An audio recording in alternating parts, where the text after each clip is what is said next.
എല്ലാവർക്കും പുതിയൊരു വീഡിയോയിലേക്ക് സ്വാഗതം. ഈ ഒരു വീഡിയോയിൽ ഉൾക്കൊള്ളിച്ചുള്ളത് Calicut university 5th sem BCom കോർപ്പറേഷൻ്റെ സ്പെഷ്യലൈസേഷൻ പേപ്പറായിട്ടുള്ള കോപ്പറേറ്റീവ് തിയറി ആൻഡ് പ്രാക്ടീസ് എന്ന പേപ്പറിൻ്റെ ഒരു എക്സാം ഓറിയൻറ്റഡ് ക്ലാസ്സാണ്. ഏതെല്ലാം ക്വസ്റ്റ്യൻസ് ആണ് നമ്മൾ ഈ ഒരു പേപ്പറിൽ എക്സ്പെക്റ്റ് ചെയ്യുന്നത്, ഏതെല്ലാം ഭാഗത്തു നിന്ന് കൂടുതൽ പ്രാധാന്യം നൽകണം എന്നതൊക്കെയാണ് ഈ ഒരു വീഡിയോയിലൂടെ ഡിസ്കസ് ചെയ്യുന്നത്. അപ്പോൾ എല്ലാവരും ഈ ഒരു വീഡിയോ പൂർണ്ണമായിട്ടും കാണാൻ ശ്രമിക്കുക. ഈ 5 മൊഡ്യൂളുകളാണ് കോപ്പറേറ്റീവ് തിയറി ആൻഡ് പ്രാക്ടീസിൻ്റെ സിലബസ് ഉള്ളത്. ഇതിൽ നമ്മൾ ഏറ്റവും കൂടുതൽ പ്രാധാന്യം നൽകി പഠിക്കേണ്ട മൊഡ്യൂൾ എന്ന് പറഞ്ഞാൽ 5th മൊഡ്യൂളാണ്, NABARD and various type of cooperative societies. അപ്പോൾ ഓരോ മൊഡ്യൂളിനെ കുറിച്ചുള്ള കാര്യങ്ങൾ നമുക്ക് ഡീറ്റെയിൽഡ് ആയിട്ട് നോക്കാം. മൊഡ്യൂൾ 1 കോർപ്പറേഷൻ ആൻഡ് ഇറ്റ്സ് പ്രിൻസിപ്പിളാണ്. ഈ ഒരു മൊഡ്യൂളിൽ 2 ഏരിയകളാണുള്ളത്. ഒരു ഏരിയ കോർപ്പറേഷനും മറ്റൊരു ഏരിയ കോപ്പറേറ്റീവ് പ്രിൻസിപ്പിൾസും. അപ്പോൾ ആകെ 2 ഏരിയകളെ ഫസ്റ്റ് മൊഡ്യൂളിൽ ഡിസ്കസ് ചെയ്യാനുള്ളൂ, കോർപ്പറേഷൻ്റെ ഏരിയയും കോപ്പറേറ്റീവ് പ്രിൻസിപ്പിൾസിൻ്റെ ഏരിയയും. അതിൽ കോർപ്പറേഷൻ്റെ ഭാഗത്ത് നിന്ന് അറിഞ്ഞിരിക്കേണ്ടത് കോർപ്പറേഷൻ്റെ ഒരു മീനിങ് ആൻഡ് ഡെഫിനിഷനാണ്. 3 മാർക്കിനൊക്കെ എക്സ്പെക്റ്റ് ചെയ്യാൻ പറ്റുന്ന ഒരു ചോദ്യമാണ് കോർപ്പറേഷൻ്റെ മീനിങ് അതുപോലെ തന്നെ ഡെഫിനിഷനും. പല യൂണിവേഴ്സിറ്റി എക്സാമിനും റിപ്പീറ്റായിട്ട് വരുന്ന ചോദ്യം കൂടിയാണ്. അപ്പോൾ നിർബന്ധമായിട്ടും ആ ഒരു കാര്യം മനസ്സിലാക്കാം. പിന്നീട് features or characteristics of corporation 5 മാർക്കിനൊക്കെ എക്സ്പെക്റ്റ് ചെയ്യാൻ പറ്റുന്ന ഒരു ചോദ്യമാണ്. ഒരുപാട് യൂണിവേഴ്സിറ്റി പ്രീവിയസ് ക്വസ്റ്റ്യൻ പേപ്പറിൽ കണ്ടുവരുന്ന ഒരു ചോദ്യം കൂടിയാണ് ഫീച്ചേഴ്സ് ഓഫ് കോർപ്പറേഷൻ. ഇവിടെ ഒരു ചോദ്യമെങ്കിലും ഈ ഒരു ഭാഗത്ത് നിന്നുണ്ടാക്കും, ഫീച്ചേഴ്സ് അല്ലെങ്കിൽ ഒബ്ജക്റ്റീവ്സ് അല്ലെങ്കിൽ ബെനിഫിറ്റ്സ്. അപ്പോൾ ഈ ഒരു 3 ഭാഗങ്ങൾ പഠിച്ചു കഴിഞ്ഞാൽ നമുക്ക് എന്ത് കിട്ടും, ഒരു 5 മാർക്കിൻ്റെ ചോദ്യം കിട്ടാൻ സാധ്യത കൂടുതലാണ്. അപ്പോൾ ഈ ഒരു ഏരിയ കോർപ്പറേഷൻ എന്താണ്, അതിൻ്റെ ഫീച്ചേഴ്സ്, ഒബ്ജക്റ്റീവ്സ്, ബെനിഫിറ്റ്സ് ഒരിക്കലും സ്കിപ്പ് ചെയ്യാതെ പഠിക്കാം. പിന്നീട് വരുന്ന ഏരിയ കോപ്പറേറ്റീവ് പ്രിൻസിപ്പിൾസ് ആണ്. 4 സ്റ്റേജസ് ആയിട്ടാണ് ഇത്. ആയിട്ടൊക്കെ വരാൻ സാധ്യതയുള്ള ചോദ്യമാണ്. പലതവണ ആയിട്ട് വന്നിട്ടുള്ള ചോദ്യമാണ് കോപ്പറേറ്റീവ് പ്രിൻസിപ്പിൾ. വളരെ ഈസി ആയിട്ട് ഡീറ്റെയിൽഡ് ആയിട്ട് എഴുതാൻ പറ്റുന്ന ഒരു ഏരിയയും കൂടിയാണ്. ഇതിൽ ഫസ്റ്റ് സ്റ്റേജ് വരുന്നത് റോക്ക്ഡെയിൽ പ്രിൻസിപ്പിളാണ്. ഇംഗ്ലണ്ടിലെ റോക്ക്ഡെയിൽ എന്ന് പറയുന്ന സ്ഥലത്ത് 28 ഫാനൽ വീവേഴ്സ് നെയ്ത്തുകാർ ചേർന്നിട്ട് 1884 ഒരു കോപ്പറേറ്റീവ് സൊസൈറ്റി രൂപീകരിച്ചു. അതിൻ്റെ പഠന പേരാണെന്ത്, റോക്ക്ഡെയിൽ ഇക്വിറ്റബിൾ സൊസൈറ്റി. അവർ കോൺട്രിബ്യൂട്ട് ചെയ്ത പ്രിൻസിപ്പിളാണ് കോർപ്പറേഷൻ്റെ ആദ്യത്തെ സ്റ്റേജായിട്ട് കൺസിഡർ ചെയ്യുന്നത്. അതിനുശേഷം ICA ഈ റോക്ക്ഡെയിൽ പ്രിൻസിപ്പിൾസിനെ റീഫോർമേറ്റ് ചെയ്തു, എസെൻഷ്യലായിട്ടും നോൺ എസെൻഷ്യലായിട്ടും. ദെൻ 3rd സ്റ്റേജിൽ വരുന്നത് കാർവേ കമ്മിറ്റി കോപ്പറേറ്റീവ് പ്രിൻസിപ്പിൾസ് ആണ്. കാർവേ കമ്മിറ്റി റെക്കമെൻഡ് ചെയ്ത 6 കോപ്പറേറ്റീവ് പ്രിൻസിപ്പിൾസ് ഉണ്ട്. അപ്പോൾ 6 കോപ്പറേറ്റീവ് പ്രിൻസിപ്പിൾസ് ആണ് 3rd സ്റ്റേജ് വരുന്നത്. 4th സ്റ്റേജിൽ 7 പ്രിൻസിപ്പിൾസ് ആണുള്ളത്. ഈ 7 പ്രിൻസിപ്പിൾസും ഡീറ്റെയിൽഡ് ആയിട്ട് അറിഞ്ഞിരിക്കണം. അപ്പോൾ ഏതൊക്കെയാണ് ICA 1995 റെക്കമെൻഡ് ചെയ്ത 7 പ്രിൻസിപ്പിൾസ് നോക്കാം. ഇതിൽ ഫസ്റ്റ് വരുന്നത് വളണ്ടറി ആൻഡ് ഓപ്പൺ മെമ്പർഷിപ്പാണ്. കോപ്പറേറ്റീവ് സൊസൈറ്റി എന്താണ്, ഒരു വളണ്ടറി ഓർഗനൈസേഷനാണ്. A person entering to cooperative society without matter of any one compulsion. ഒരാളൊരു കോപ്പറേറ്റീവ് സൊസൈറ്റിയിൽ രൂപം കൊള്ളുന്നത് ആരുടെയും എന്നല്ല, നിർബന്ധപ്രകാരമല്ല. ദെൻ ഓപ്പൺ മെമ്പർഷിപ്പാണ്. Membership is open to all eligible person ആണ്. സെക്കൻഡ് പ്രിൻസിപ്പിൾ വരുന്നത് ഡെമോക്രാറ്റിക് മെമ്പർ കൺട്രോൾ ആണ്. കോപ്പറേറ്റീവ് സൊസൈറ്റി കൺട്രോൾ ചെയ്യുന്നത് ഡെമോക്രാറ്റിക്കലി ഇലക്റ്റഡ് മെമ്പേഴ്സ് ആണ്. 1 man 1 vote പ്രിൻസിപ്പിൾ പ്രകാരമാണ് ഒരു കോപ്പറേറ്റീവ് സൊസൈറ്റി ഫോളോ ചെയ്യുന്നത്. 3rd പ്രിൻസിപ്പിൾ വരുന്നത് മെമ്പർ എക്കണോമിക് പാർട്ടിസിപ്പേഷൻ ആണ്. കോപ്പറേറ്റീവ് സൊസൈറ്റിയിൽ മെമ്പേഴ്സിനെ അവരുടെ എക്കണോമിക് പാർട്ടിസിപ്പേഷനിൽ ഉൾക്കൊള്ളിക്കുന്നുണ്ട്.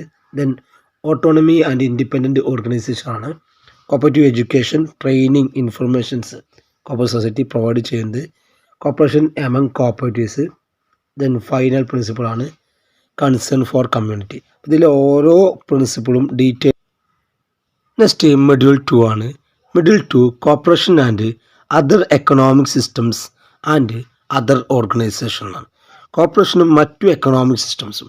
ഈ ഒരു ഭാഗത്ത് നിർബന്ധമായിട്ടും നമ്മൾ അറിയേണ്ടത് 3 എക്കണോമിക് സിസ്റ്റംസും അതും കോർപ്പറേഷൻ തമ്മിലുള്ള ഡിഫറൻസുമാണ്. ഇവിടെ പ്രധാനമായിട്ടും 3 എക്കണോമിക് സിസ്റ്റംസാണ് വേൾഡിലുള്ളത്. ഒന്നാണ് ക്യാപിറ്റലിസം, മറ്റൊന്നാണ് സോഷ്യലിസം, ദെൻ കമ്മ്യൂണിസം. ഇവിടെ നിർബന്ധമായിട്ടും അറിയേണ്ട ഒരു ഭാഗമാണ് ക്യാപിറ്റലിസം എന്ന് പറയുന്നത്. മുതലാളിത്ത സമ്പദ് വ്യവസ്ഥ. ഒരു കൺസ്യൂമർ ഈ സുപ്രീം ഈസ് എ അതാണെന്ത് ക്യാപിറ്റലിസത്തിൻ്റെ മേജർ ഒബ്ജക്റ്റീവ്സ് എന്ന് പറയുന്നത്. കൺസ്യൂമർ ആണ് നമ്മുടെ കീ എലമെൻറ്റ്സ്. അപ്പോൾ എന്താണ് ക്യാപിറ്റലിസം, അതിൻ്റെ ഒരു മീനിങ് ആൻഡ് ഡെഫിനിഷൻ നിർബന്ധമായിട്ടും അറിഞ്ഞിരിക്കണം. Features, difference. പല യൂണിവേഴ്സിറ്റി എക്സാം പേപ്പർ നോക്കിക്കഴിഞ്ഞാൽ ഈ ഒരു ഭാഗത്ത് നിന്ന് ചോദ്യങ്ങൾ കാണാറുണ്ട്. അപ്പോൾ ക്യാപിറ്റലിസം മീനിങ്ങും ഫീച്ചേഴ്സും ഡിഫറൻസും നിർബന്ധമായിട്ടും കവർ ചെയ്യുക. Socialism meaning, features, difference. അതുപോലെ തന്നെ കമ്മ്യൂണിസം, ഡിഫറൻസും. ഇവിടെ പ്രധാനപ്പെട്ട 3 ഭാഗങ്ങളേ ഉള്ളൂ ഈ ഒരു മൊഡ്യൂളിൽ. താരതമ്യേന വളരെ ചെറിയ മൊഡ്യൂളാണ്. അപ്പോൾ ഈ ഒരു 3 ഭാഗങ്ങൾ സ്കിപ്പ് ചെയ്യാതെ കൃത്യമായിട്ട് വായിക്കുക.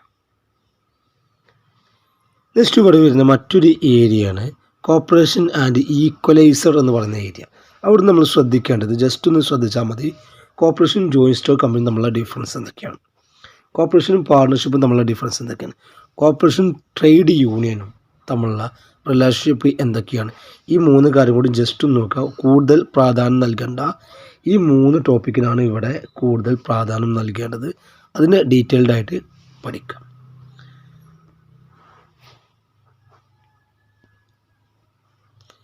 നെക്സ്റ്റ് മൊഡ്യൂൾ 3 ആണ്. കോപ്പറേറ്റീവ് എഡ്യൂക്കേഷൻ ആൻഡ് ട്രെയിനിങ് ആണ് മൊഡ്യൂൾ 3. അപ്പോൾ ഇവിടെ മനസ്സിലാക്കേണ്ടത് ഫസ്റ്റ് ഒരു ടോപ്പിക് വരുന്നത് ഇൻ്റർനാഷണൽ കോപ്പറേറ്റീവ് അലയൻസ് ആണ്, ICA. അപ്പോൾ നമ്മൾ ICAയുടെ പ്രിൻസിപ്പിൾസ് ഒക്കെ ഓൾറെഡി പറഞ്ഞു. 1995 ICA എന്ത് ചെയ്തിട്ടുണ്ട്, 7 പ്രിൻസിപ്പിൾസ് കോപ്പറേഷന് സംഭവിച്ചിട്ടുണ്ട്. കോർപ്പറേഷനെ കൺട്രോൾ ചെയ്യുന്ന ഇൻ്റർനാഷണൽ ലെവൽ ആയിട്ടുള്ള ഒരു ഇൻസ്റ്റിറ്റ്യൂഷൻ, ഒരു സംഘടനയാണെന്ത് ഇൻ്റർനാഷണൽ കോപ്പറേറ്റീവ് അലയൻസ് എന്ന് പറയുന്നത്.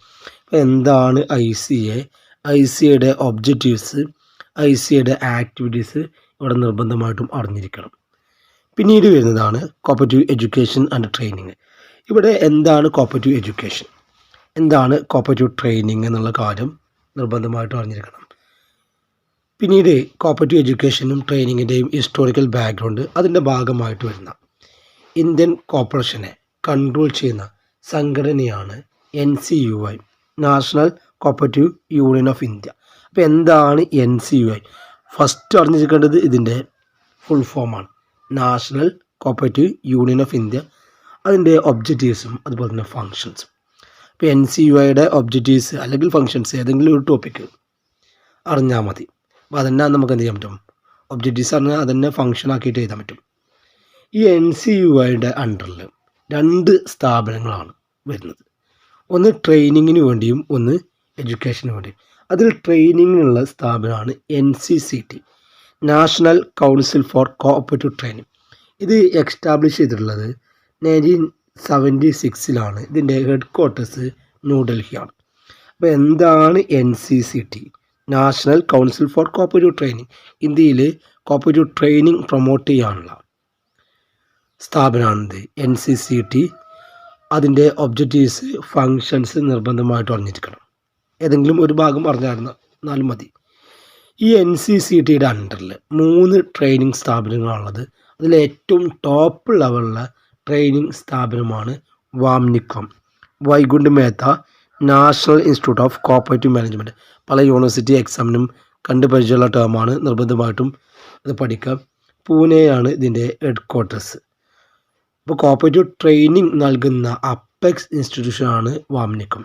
ദെൻ അതിൻ്റെ അടിയിൽ, വാംനികോമിൻ്റെ അടിയിൽ വരുന്ന സ്ഥാപനമാണ് ICM, institute of cooperative management. ഇതിൻ്റെ അടിയിൽ ജൂനിയർ ട്രെയിനിങ് സെൻറ്റേഴ്സും ഉണ്ട്. അപ്പോൾ NCCT, വാംനികോം, ICM ഈ ഭാഗം നിർബന്ധമായിട്ടും പഠിക്കുക. പിന്നീട് വരുന്നതാണ് 2 വിഭാഗങ്ങൾ പറഞ്ഞു. ഒന്ന് NCCT ആണ്, national council for cooperative training ആണ്. ദെൻ NCC ഉണ്ട്, national central for cooperative education. അപ്പോൾ NCCT നാഷണൽ കൗൺസിലാണ്, ഇവിടെ നാഷണൽ സെൻട്രലാണെന്നുള്ള കാര്യം ഓർക്കുക. ഒരിക്കലും ആ ഒരു ഭാഗം തെറ്റിപ്പോകരുത്, അങ്ങോട്ടും ഇങ്ങോട്ടും മാറിപ്പോകരുത്. NCCE എഡ്യൂക്കേഷനെ പ്രൊമോട്ട് ചെയ്യാനുള്ള സ്ഥാപനമാണ്. NCCT ട്രെയിനിങ് ആണെങ്കിൽ NCCE എഡ്യൂക്കേഷനാണ്. 1956 NCCE നിലവിൽ വരുന്നത്. അപ്പോൾ ഈ ഒരു കാര്യം കൂടി നിർബന്ധമായിട്ടും അറിഞ്ഞിരിക്കണം. അപ്പോൾ NCUI എന്താണ്, NCCT എന്താണ്, NCCE എന്താണ്. നെക്സ്റ്റ് ആണ് കോഓപ്പറേറ്റീവ് ഫ്ലാഗ്. റെയിൻബോ ഫ്ലാഗ് ആണ് കോഓപ്പറേറ്റീവ് ഫ്ലാഗ് ആയിട്ട് അറിയപ്പെടുന്നത്. മഴവില്ലിയുടെ നിറങ്ങളുള്ള നിറങ്ങളുള്ള ആണിത് കോപ്പറേറ്റീവ് ഫ്ലാഗ്. 1925 ആണ് എന്ത് ചെയ്തത് ഈ കോപ്പറേറ്റീവ് ഫ്ലാഗ് ആദ്യമായിട്ട് ഉയർത്തുന്നത്. അപ്പോൾ എന്താണ് കോപ്പറേറ്റീവ് ഫ്ലാഗ്, ഇതിലെ ഓരോ കളേഴ്സും എന്തിനെ സൂചിപ്പിക്കുന്നുള്ള കാര്യം നിർബന്ധമായിട്ടും അറിഞ്ഞിരിക്കണം. പിന്നീട് ഇവിടെ അറിഞ്ഞിരിക്കേണ്ട ഒരു ടോപ്പിക്കാണ് കോപ്പറേറ്റീവ് വീക്ക്. പല യൂണിവേഴ്സിറ്റി എക്സാമിനും ഒന്നല്ലെങ്കിൽ കോപ്പറേറ്റീവ് ഫ്ലാഗ് അല്ലെങ്കിൽ കോപ്പറേറ്റീവ് വീക്ക് ഈ ഒരു ചോദ്യം ഉണ്ടായിരിക്കും. അപ്പോൾ കോപ്പറേറ്റീവ് വീക്ക് എന്ന് പറഞ്ഞാൽ ഇന്ത്യയിലാണ് കോപ്പറേറ്റീവ് വീക്ക് സെലിബ്രേറ്റ് ചെയ്യുന്നത്. NCUI ആണ് കോപ്പറേറ്റീവ് വീക്ക് സെലിബ്രേറ്റ് ചെയ്യുന്നത്. NCUI നവംബർ 14 മുതൽ ഒരു വീക്കാണ്. അതായത് നവംബർ 14 മുതൽ നവംബർ 21 വരെയുള്ള ഒരു വീക്കിലാണെന്ത് കോപ്പറേറ്റീവ് വീക്കായിട്ട് സെലിബ്രേറ്റ് ചെയ്യുന്നത്. നെക്സ്റ്റ് ആണ് cooperative education and training in Kerala. അപ്പോൾ കോപ്പറേറ്റീവ് എഡ്യൂക്കേഷൻ ആൻഡ് ട്രെയിനിങ് ഇന്ത്യൻ്റെ ഭാഗമാണ് നമ്മൾ പറഞ്ഞ NCUIയും NCCTയും NCCയും വാംനികോമും കാര്യങ്ങളൊക്കെ. ദെൻ വരുന്നത് കോപ്പറേറ്റീവ് എഡ്യൂക്കേഷൻ ആൻഡ് ട്രെയിനിങ് കേരളയാണ്. കേരളത്തിലെ കോപ്പറേറ്റീവ് എഡ്യൂക്കേഷൻ ആൻഡ് ട്രെയിനിങ് ഇവിടെ അറിഞ്ഞിരിക്കേണ്ടത് ഒന്നാണ് സ്റ്റേറ്റ് കോപ്പറേറ്റീവ് യൂണിയൻ SCUI. അപ്പോൾ അവിടെ നാഷണൽ കോപ്പറേറ്റീവ് യൂണിയൻ ഉണ്ട് NCUI, ഇവിടെ സ്റ്റേറ്റ് കോപ്പറേറ്റീവ് യൂണിയൻ. അതായത് NCUI എന്താണോ നമ്മുടെ രാജ്യത്തിന് അതുതന്നെയാണെന്ത് ഒരു സ്റ്റേറ്റിന് SCUI, state cooperative union.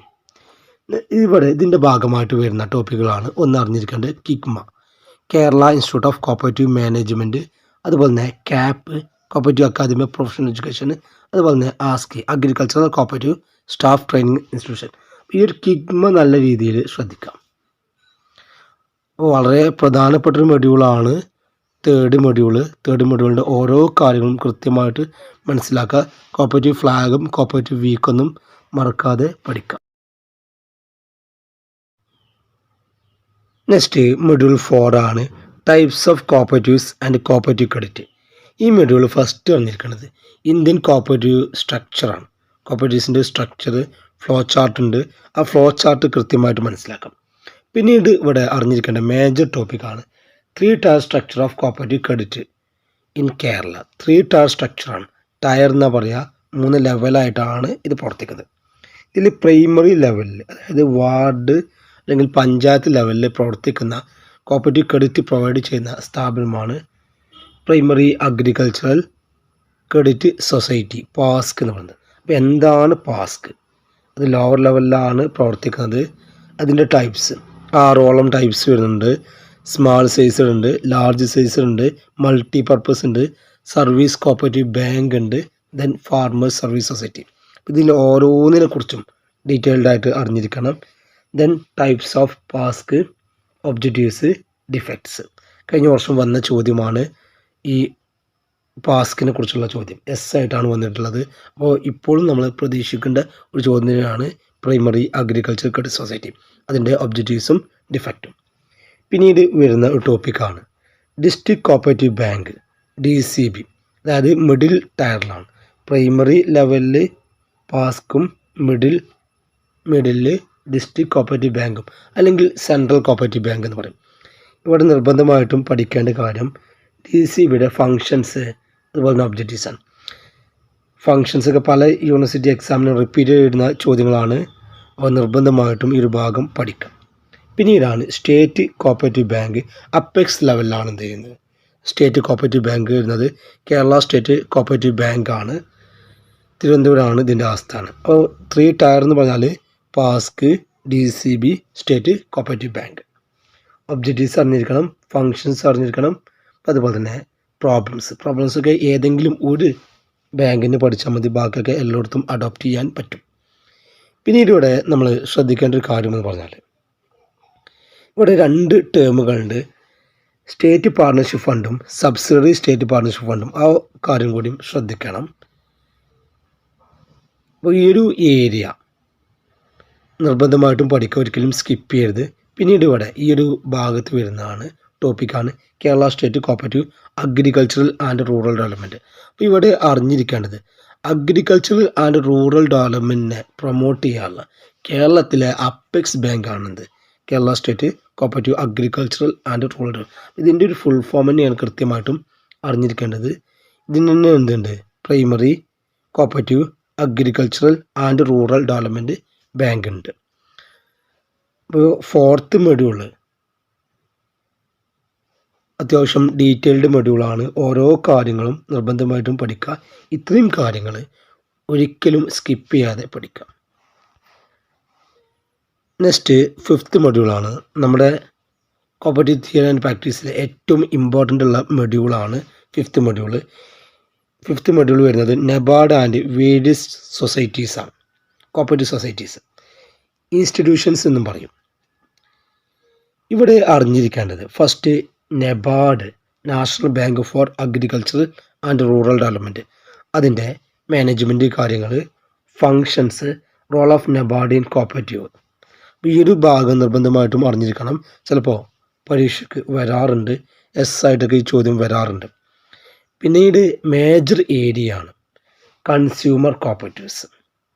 Consumer cooperatives എന്താണ്, അതിൻ്റെ advantages, structure of consumer cooperatives. 3 tier സ്ട്രക്ചറാണ് പ്രധാനമായിട്ടുള്ളത് കേരളത്തിൽ. നാഷണൽ ലെവലിൽ നാഷണൽ കോപ്പറേറ്റീവ് കൺസ്യൂമർ ഫെഡറേഷൻ ഉണ്ട്. അപ്പോൾ 3 ടയർ സ്ട്രക്ചറിൽ പ്രൈമറി വരുന്നുണ്ട്, ഡിസ്ട്രിക്ട് വരുന്നുണ്ട്, കൺസ്യൂമർ ഫെഡ് ഉണ്ട്. അപ്പോൾ ഇതിൽ കൺസ്യൂമർ ഫെഡിന് നല്ല പ്രാധാന്യം കൊടുക്കുക. 1965 എറണാകുളമാണ് കൺസ്യൂമർ ഫെഡിൻ്റെ ഹെഡ് ക്വാർട്ടേഴ്സ്. ഇതിൻ്റെ ഒബ്ജക്റ്റീവ്സ് പിന്നെ ഏരിയ മാനേജ്മെൻറ്റ്, ലാബിലിറ്റി ഒക്കെ എല്ലാത്തിലും എഴുതാൻ ശ്രമിക്കാം. പിന്നീട് വരുന്നതാണ് national cooperative consumer federation NCCF. പലതവണ യൂണിവേഴ്സിറ്റി എക്സാമിന് റിപ്പീറ്റ് വരുന്ന ഭാഗമാണ്. അപ്പോൾ കൺസ്യൂമർ കോപ്പറേറ്റീവ്സ് എന്താണ്, സ്ട്രക്ചർ. നെക്സ്റ്റ് വരുന്ന പ്രധാനപ്പെട്ട ഏരിയ ആണ് ഇൻഡസ്ട്രിയൽ കോപ്പറേറ്റീവ്സ്. 6 ഇൻഡസ്ട്രിയൽ കോപ്പറേറ്റീവ്സ് വരുന്നുണ്ട്. അതിലെ ഫസ്റ്റ് വൺ ആണ് ഹാൻഡ്ലൂം വ്യൂവേഴ്സ് സൊസൈറ്റീസ്. ഹാൻഡ്ലൂം എന്ന് പറഞ്ഞാൽ കൈത്തറി വ്യവസായമാണ്. അപ്പോൾ എന്താണ് ഹാൻഡ്ലൂം, അതിൻ്റെ ഒബ്ജക്റ്റീവ്സ്. ഇതിൻ്റെ പ്രൈമറി ഇൻസ്റ്റിറ്റ്യൂഷൻ ഉണ്ട്. ഏറ്റവും കൂടുതൽ പ്രാധാന്യം കൊടുക്കേണ്ടത് ആൻഡെക്സിനാണ്. അപ്പോൾ ആൻഡെക്സ് എന്താണ്, Kerala state handloom weavers cooperative സൊസൈറ്റിക്ക് പറയുന്ന പേരാണത് ആൻഡെക്സ്. 1961 ആൻഡെക്സ് എസ്റ്റാബ്ലിഷ് ചെയ്തത്. തിരുവനന്തപുരമാണ് ആൻഡെക്സിൻ്റെ ഹെഡ് ക്വാർട്ടേഴ്സ്. പിന്നെ അതിൻ്റെ ഒബ്ജക്റ്റീവ്സും കാര്യങ്ങളൊക്കെ അറിഞ്ഞിരിക്കാം. അപ്പോൾ ഒന്നാമത്തെ ഇൻഡസ്ട്രിയൽ കോപ്പറേറ്റീവ്സ് ആണ് ഹാൻഡ്ലൂം. സെക്കൻഡാണ് ഹാൻഡിക്രാഫ്റ്റ്, കരകൗശല വ്യവസായങ്ങളാണ്. ജസ്റ്റ് അതിൻ്റെ മീനിങ് മാത്രം അറിഞ്ഞിരുന്നാൽ മതി. ദെൻ കയർ കോപ്പറേറ്റീവ്സ് ആണ്. എന്താണ് കയർ കോപ്പറേറ്റീവ്സ്, ടൈപ്സ് ഓഫ് കയർ കോപ്പറേറ്റീവ്സ് ഉണ്ട്. അപ്പോൾ ഓരോ കയർ കോപ്പറേറ്റീവ്സിൻ്റെ ടൈപ്സും അറിഞ്ഞിരിക്കണം. പിന്നീട് അറിഞ്ഞിരിക്കേണ്ട പ്രധാനപ്പെട്ട ഭാഗമാണ് ഇവിടെ കയർ ഫെഡ്. 1979 കയർ ഫെഡ് എസ്റ്റാബ്ലിഷ് ചെയ്തത്. ആലപ്പുഴയാണ് കയർ ഫെഡിൻ്റെ ആസ്ഥാനം.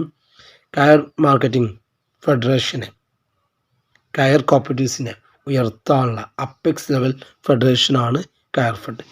പിന്നീട് ഇവിടെ അറിഞ്ഞിരിക്കേണ്ട ഒരു ടേമാണ് കയർ ബോർഡ്. അപ്പോൾ കയർ കോപ്പറേറ്റീവ്സിനെ റെഗുലേറ്റ് ചെയ്യുന്ന ബോർഡിന് പറഞ്ഞ പേരാണത് കയർ ബോർഡ്. ഓക്കെ അല്ല. അപ്പോൾ ഇൻഡസ്ട്രിയൽ കോപ്പറേറ്റീവ്സിൽ 3 ഇൻഡസ്ട്രിയൽ കോപ്പറേറ്റീവ്സ് പറഞ്ഞത് ഹാൻഡ്ലൂം, ഹാൻഡിക്രാഫ്റ്റ്, കയർ. അതിൽ ഹാൻഡ്ലൂമിനും കയർ കോപ്പറേറ്റീവ്സിനും പ്രാധാന്യം. നെക്സ്റ്റ് വരുന്നത് ഡയറി കോപ്പറേറ്റീവ്സ് ആണ്. വളരെ ഇമ്പോർട്ടൻ്റ് ആയിട്ടുള്ള ഏരിയ ആണ് ഡയറി കോപ്പറേറ്റീവ്സ്. ഇവിടെ അറിഞ്ഞിരിക്കേണ്ടത് എന്താണ് ഡയറി കോപ്പറേറ്റീവ്സ്. മിൽക്കാണ്. ഡയറി പ്രൊഡക്റ്റിനെ പ്രൊമോട്ട് ചെയ്യാനുള്ള കോപ്പറേറ്റീവ്സ് ആണ് ഡയറി കോപ്പറേറ്റീവ്സ്. ഇതിൻ്റെ ടയർ സ്ട്രക്ചർ കേരളത്തിൽ 3 ടയർ സ്ട്രക്ചറാണ് വരുന്നത്. പ്രൈമറി ലെവലിൽ ഡയറി കോപ്പറേറ്റീവ്സ് ഉണ്ട്. ദെൻ റീജിയണൽ ലെവലാണ്, ഡിസ്ട്രിക്ട് ലെവലല്ല, റീജിയണൽ ലെവലാണ്. ദെൻ സ്റ്റേറ്റ് ലെവലിൽ. അതിൽ പ്രൈമറി ലെവലിലെ ഡയറി കോപ്പറേറ്റീവ്സ് ആണ് അപ്കോസ്. അപ്കോസിൻ്റെ ഫുൾ ഫോമൊക്കെ കൃത്യമായിട്ട് അറിയാം. ആനന്ദ് പാറ്റേൺ കോഓപ്പറേറ്റീവ് സൊസൈറ്റീസ് ആണ്. ഇതിൻ്റെ ഒബ്ജക്റ്റീവ്സ് അല്ലെങ്കിൽ ഫങ്ഷൻസ് നിർബന്ധമായിട്ടും പഠിക്കേണ്ട ഒരു ഏരിയയാണ്. ദെൻ KCMMF ആണ് നിർബന്ധമായിട്ടും അറിയേണ്ടത്. Kerala state milk marketing federation അല്ലെങ്കിൽ മിൽമ എന്ന പേരിൽ അറിയപ്പെടും. അപ്പോൾ എന്താണ് മിൽമ? 1980 മിൽമ നിലവിൽ വരുന്നത്. അതിൻ്റെ ഹെഡ് ക്വാർട്ടേഴ്സ് തിരുവനന്തപുരമാണ്. ഇതിൻ്റെ ഒബ്ജക്റ്റീവ്സ് മറ്റു കാര്യങ്ങളൊക്കെ അറിഞ്ഞിരിക്കണം. ലാബിലിറ്റി ലിമിറ്റഡ് ആണ്. ഏരിയ സ്റ്റേറ്റ് ആണ്, മൊത്തം എൻ്റർ ദി സ്റ്റേറ്റ് ആണ്. മാനേജ്മെൻറ്റ് കാര്യങ്ങളൊക്കെ. പിന്നീട് ഇവിടെ അറിഞ്ഞിരിക്കേണ്ട ഡയറി കോപ്പറേറ്റീവ്സിൻ്റെ ഭാഗമായിട്ട് വരുന്ന ഒന്നാണ് national dairy development board. 1965 national dairy development board establish ചെയ്തത്. ഇതിൻ്റെ ഒബ്ജക്റ്റീവ്സും. ദെൻ 5th ഇൻഡസ്ട്രിയൽ കോപ്പറേറ്റീവ്സ് ആണ് ഫിഷറി കോപ്പറേറ്റീവ്സ്. എന്താണ് ഫിഷറി കോപ്പറേറ്റീവ്സ്? അതിൻ്റെ സ്ട്രക്ചർ എങ്ങനെയൊക്കെയാണ്? ഫിഷ്കോ ഫഡ് സ്റ്റേറ്റ് ലെവലിൽ വരുന്നത് ഫിഷ്കോ ഫഡാണ്. ഇതിൻ്റെ ആസ്ഥാനം ഫിഷ്കോ ഫഡിൻ്റെ ആസ്ഥാനം കൊച്ചിയാണ്. അപ്പോൾ industrial cooperatives, handloom, handicraft, fishery, dairy, അത്രയും കാര്യങ്ങളൊക്കെ നിർബന്ധമായിട്ടും അറിഞ്ഞിരിക്കുക. പിന്നീടാണ് വരുന്ന കുറച്ച് ഏരിയകളാണ് മാർക്കറ്റിംഗ് കോപ്പറേറ്റീവ്സ്. മാർക്കറ്റിംഗ് കോപ്പറേറ്റീവ്സിൻ്റെ ഭാഗത്തിന് സാധാരണ നമുക്ക് അറിയുന്ന കുറച്ച് എളുപ്പമുള്ള ഭാഗമാണ് മാർക്കറ്റിംഗ് കോപ്പറേറ്റീവ്സ്. അതിൻ്റെ meaning, structure of marketing cooperatives. അതിൽ അറിഞ്ഞിരിക്കേണ്ട ഭാഗമാണ് മാർക്കറ്റ് ഫഡ്.